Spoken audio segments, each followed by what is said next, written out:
আজ গল্পটি একটি কুকুরকে নিয়ে, যার ইচ্ছা সে মানুষের মতো জীবনযাপন করবে, কিন্তু তার এই মানুষের মতো জীবনযাপনের পথে কি কি বাধা আসে আর সে কি পার করতে পারবে সেই বাধা। চলুন। কুকুরটির নাম ম্যারি।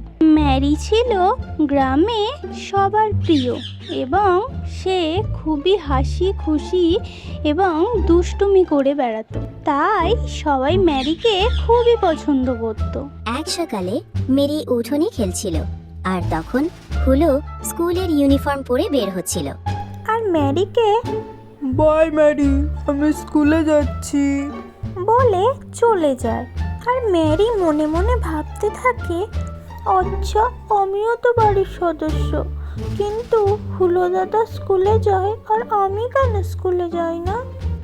তখনই ম্যারির মাথায় একটি বুদ্ধি খেলে যায়। সে ঠিক করে যে সে পরের দিন থেকে স্কুলে যাবে। সে সারা রাত এইসবই ভাবতে থাকে আর ভাবে যে কখন সকাল হবে। আর সকাল হতেই সে ঝোপের ভিতরে গিয়ে চুপচাপ লুকিয়ে থাকে। আর হুলো স্কুলের জন্য রওনা দিতেই ম্যারি তার পিছু নেয় এবং পিছু নিতে নিতে স্কুলে পৌঁছে যায়। এবং টিচার বোর্ডে লিখছিলেন, সেই সুযোগে ম্যারি দরজা দিয়ে ক্লাসরুমে প্রবেশ করে। আর টিচার পিছন ঘুরে দেখতেই ম্যারিকে দেখে প্রচণ্ড ভয় পেয়ে যায় আর চিৎকার করতে থাকে, আরে ক্লাসরুমে কুকুর ঢুকেছে, কুকুর। কিন্তু বাচ্চারা ম্যারিকে দেখে খুব খুশি হয়ে যায়। আর ম্যারি বলতে থাকে, ম্যাম প্লিজ ম্যাম, আমাকে তাড়িয়ে দেবেন না, আমিও পড়াশুনো করতে চাই, প্লিজ ম্যাম। আর ম্যারির এইরকমই কথা শুনে ম্যাম হাসতে থাকে আর বলে, আরে তুমি কি পাগল হয়ে গেছো নাকি? তুমি একটা কুকুর আর তুমি পড়তে চাও? এটা কখনো সম্ভব? এসব কি বলছো তুমি? আর ম্যারি বলে, না ম্যাম, আমি ঠিকই বলছি, আমি পড়তে চাই। ম্যাম বলে, হ্যাঁ আমি বুঝেছি, কিন্তু এটা তো সম্ভব নয় না। ম্যারি বলে, ম্যাম আপনি একবার সুযোগ দিন, আপনি একবার সুযোগ দিয়ে দেখুন। ম্যাম অনেক ভাবনা চিন্তার পর ম্যারিকে বলে, ঠিক আছে, আমি তোমাকে 1 সপ্তাহের জন্য সুযোগ দিচ্ছি, দেখি তুমি কি করতে পারো। কিন্তু হ্যাঁ, তুমি যেন এমন ভেবো না যে স্কুল মানে শুধু বিস্কুট খাবে আর খেলা করবে, ঠিক আছে? ম্যারি বলল, হ্যাঁ ম্যাম ঠিক আছে। ম্যামকে অনেক কষ্টে মানিয়ে ম্যারি বাড়ির থেকে রওনা দেয়। আর বাড়ি গিয়ে দেখে আর এক সমস্যা। কুকুরটির মালিক কুকুরটাকে কিছুতেই বাইরে যেতে দিতে চায় না। সে তাকে বোঝায়, দেখ আমি তোকে পুষেছি বাড়িতে থাকার জন্য, বাড়ি পাহারা দেওয়ার জন্য, তুই বাইরে কেন যাবি? কিন্তু ম্যারি কিছুতেই তার মালিকের কথা শোনে না। সে ঠিক করে যে সে যাবে বলেছে মানে সে স্কুলে যাবেই। কিন্তু ম্যারি মালিকের কথা শুনছিল না বলে তার মালিক ঠিক করে যে তাকে বেঁধে রাখবে। আর সত্যি সত্যি বেঁধে রাখে। আর এইভাবে কিছুদিন চলতে থাকে।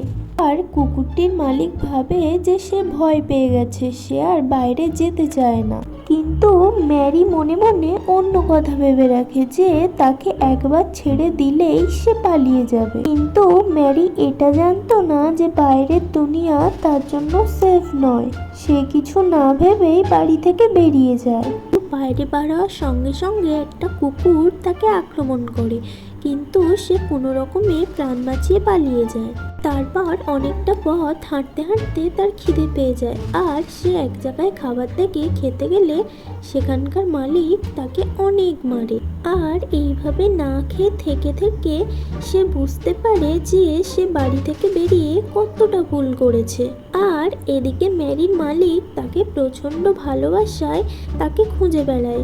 আর সে মনে মনে ভাবে যে একবার তাকে পেয়ে গেলে তাকে স্কুলেই পাঠাবে, সে যা করতে চায় তাকে তাই করাবে। কিন্তু পথ হারিয়ে ফেলায় ম্যারি আর বাড়িতে ফিরে আসতে পারে না। অনেক দিন থেকে না খেয়ে খেয়ে ঘোরায় ম্যারি খুবই অসুস্থ হয়ে যায়, তাই সে একটা দোকানের সামনে গিয়ে খাবার খেতে যায়। আর খেতে গেলেই দোকানের মালিক তাকে খুব মারে, আর সে ছুটতে ছুটতে একটি লরির উপরে উঠে যায়, লুকিয়ে যায় এবং সে সেখানেই ঘুমিয়ে পড়ে। আর লরিটি কিছু না জেনে তার গন্তব্যস্থানে রওনা দিয়ে দেয়। আর ম্যারির ভাগ্য এতটাই ভালো ছিল যে লরিটা তার বাড়ির কাছেই যায়। আর যখনই লরিটা থামে তার তখন ঘুম ভেঙে যায়, আর সে তাকিয়ে দেখে যে সেটা তো তার বাড়ি। এটা দেখে ম্যারি খুব খুশি হয়ে যায়, আর সে ছুটে তার মালিকের কাছে যায়। আর তার মালিক তাকে দেখে জড়িয়ে ধরে এবং তাকে জড়িয়ে ধরে খুব আদর করতে থাকে, আর একটু শাসনও করে যে কেন তুই অন্য কোথাও গেছিলিস, হ্যাঁ, আর কখনো যাবি এইভাবে বলে কান্না করতে থাকে। আর ম্যারিও তার মালিককে বলে যে না, আমি আর কখনোই যাব না, আমি বুঝতে পেরেছি যে তোমরা আমাকে কতটা ভালো, বাইরের দুনিয়া কতটা কঠিন। আর তার মালিক বলে যে কাল থেকে তুই তোর হুলো দাদার সাথে স্কুলে যাবি, একসাথে বই পড়বি, আর তোর যা ইচ্ছা তুই তাই করবি, কিন্তু কখনো বাড়ি ছেড়ে তুই যাস না। আর মালিকের এই কথা শুনে ম্যারি খুবই খুশি হয়ে যায় এবং সে স্কুলে যায় এবং হুলোর সাথে পড়াশুনো করে, যা ইচ্ছা তাই করে। আর স্কুলে পড়াশুনোয় সে সবার থেকে বেস্ট, এটা দেখে তার ম্যাডাম অবাক হয়ে যায়। আর এই কারণে স্কুলের সবাই তাকে খুবই ভালোবাসে।